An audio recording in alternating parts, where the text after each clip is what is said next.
بخشش کروائی تھی؟ قرآن میں ہے، اللہ کے نبی سے پوچھا گیا اے آدم تو بتا، اسما بتا۔ اللہ کے نبی نے 72 تسبیحات پڑھی۔ آپ کی نماز، میری نماز میں کسی غیر اللہ کا سوال آ جائے، خیال آ جائے، خیال سجدے میں، اور چلو سجدے کو چھوڑو، قیام میں کھڑے ہوئے،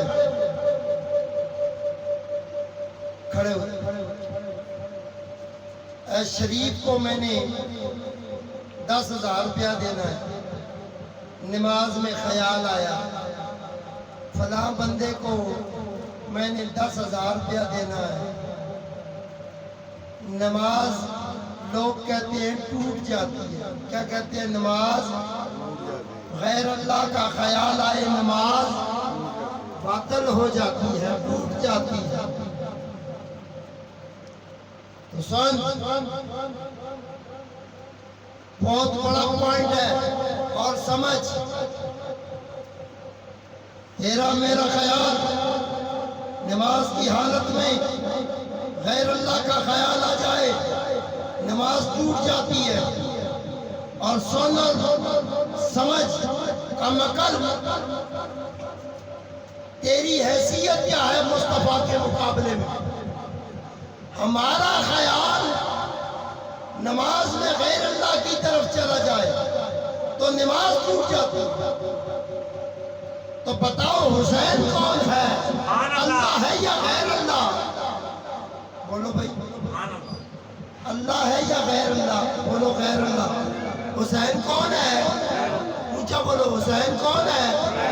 زور سے بولو، اور زور سے بولو۔ حسین غیر اللہ، اللہ نہیں ہے۔ تو کہا گیا ہے نماز کی حالت میں خیال غیر اللہ کا آ جائے نماز باطل ہو جاتی ہے۔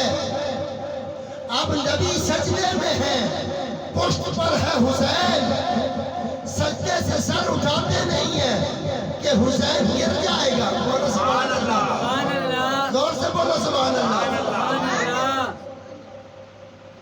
سجدے میں ہے نبی، پشت پر ہے حسین، سر اٹھاتے نہیں ہیں کہ حسین گر جائے گا۔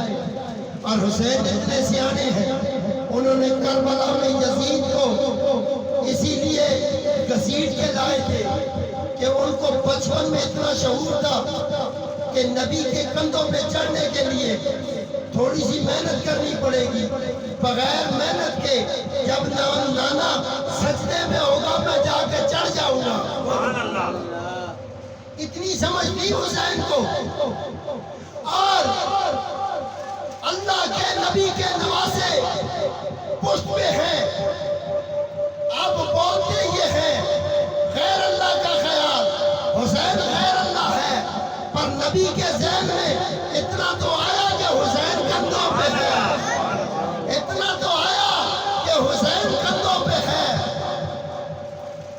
اور سجدے کی طوالت کا شاعر نے کیا خوب کہا ہے، اللہ کے نبی کو رب کا پیغام آتا ہے۔ اے نبی، وہی نبی ہے نا جن کو میں کہتا تھا کہ باتیں کم کرو، آپ کے پاؤں میں ورم پڑ جاتے ہیں۔ اب اللہ ہی کہہ رہا ہے سجدے کی طوالت کا غم دل میں نہ لانا۔